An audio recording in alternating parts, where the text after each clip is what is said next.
Welcome back to Pop Collectibles, the show exploring collectors of pop culture. Now, pop culture is like an evolutionary chart of where we've come from, what's been big, and still is. Did you know that Peter Jackson made a Super 8 film version of King Kong when he was just 12 years old? 3 decades later, he got to perfect it. More on Kong shortly in our WETA special. And thanks to Just Hotel in Wellington for supplying our accommodation as DJ finds out more about the process of making these high art pieces. What is polystone and how long should it last? Well, polystone is really the material that these are made in. It's a powder impregnated resin. And it's fragile if they're badly knocked around, but if they're put inside a glass cabinet, these products will last hopefully for many hundreds of years. It's very UV resistant, and there's no reason why it would begin to deteriorate. Are the statues taken from the original design maquettes? The process that we go through to get to, say, a piece like this, we have an initial conversation about the pieces that we'd like to do from the film that best capture the moments from the film. What we feel is that the only thing you can take away from the darkened cinema is a very quickly fading memory. The cool thing about a collectible from the film is it can sit on your mantelpiece for the rest of your life and re-spark that wonderful moment out of the movie. So we do a series of sketches, conceptual drawings, and then from that we'll usually do a small sculptural maquette. It may take 2 or 3 days. It's a very quick sketch to capture the essence and energy of the pose. Then as a group we all look at that, and if we like it we move forward onto the final piece. What is the original run of a piece? Is there a finite number? The numbers of pieces that we do range from about 1,000 at the absolute minimum to averaging about 2,000 pieces, and in the case of some of our more successful pieces, or ones that we think may be more successful, we set them up around about the 9,000. That's a very large run for these sorts of fine art polystone collectibles. But we want to make sure that they are very, very special collectibles, and the people that get them will treasure them and have something that very few other people in the world do have. How do you feel about the astronomical prices being paid in the aftermarket?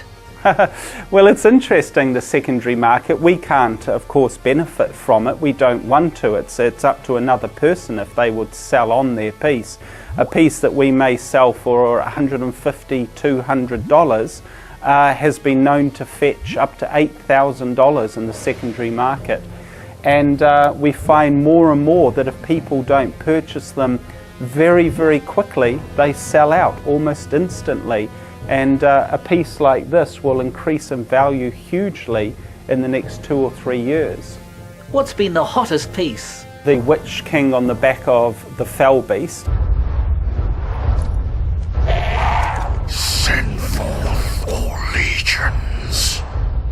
Do not stop the attack until the city is taken. Slay them all. I think that sold out in about 15 to 20 minutes on the internet. And Richard, you've got a piece there that looks like it's made out of bronze? This is a beautiful bronze piece that was sculpted by Jamie Bess-Warwick. We've done a bronze for Gandalf with Sideshow that was very well received, and for Kong we're actually doing a number of bronzes, this being the smallest piece. Very, very heavy, so I'll pop him back. Being just one film but a great one, do you expect the Collectibles' interest in King Kong to continue? Well, that's an interesting question, whether the interest in the Collectibles will continue with King Kong. We had the great benefit on Lord of the Rings that 2 other movies came out, instigating more enthusiasm for the post-film market. But King Kong has a very firm place in the history of filmmaking, and I would like to think that the original icon that Willis O'Brien created in 1933 will live on in Peter Jackson's work, and an ongoing interest will be there in the work that we've done, an appreciation that these are beautiful fine art pieces of work that represent that movie very, very well. And how many pieces in the King Kong line? We've created 18 pieces for the Kong line. It's quite a large collection of pieces for a single film, but we've tried to do quite a broad spread. We've created a chess set, for instance, a hand-sculpted chess set that has a little bit of a difference to it. We've done a range of different size pieces, as you can see, a range of skulls, bookends. We have also done the bronzes. So hopefully by exploring these different avenues with the collectibles, we've found something that will appeal to a broader spectrum of collectors. There's a lot of collectors out there that'll pay the big bucks. If there's a young tyke just wanting to start, how would you suggest they begin?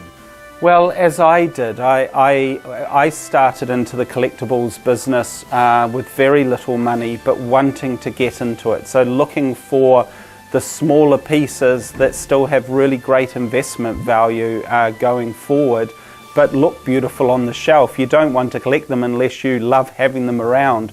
And in the case of our product line for this film, for Kong, it's the skulls that we've put out there at a very cost-effective price. These were sculpted by the same sculptor that designed the creatures from the movie, that actually sculpted the life-size skulls that you actually see in the final film, and he's gone on and sculpted these for the collector, making them very unique and very special and very affordable.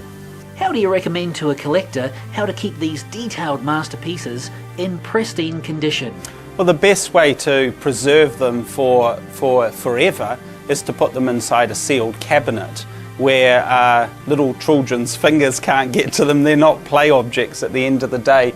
But if they do get dust on them, as these do, our workshop's quite a dusty place, then I go in with a very soft feather duster and actually just give them a dust off. Once a year, take them all out, put them on the table and actually get an air duster with a compressor and dust them off. But there's no need to touch the paintwork, it's incredibly permanent.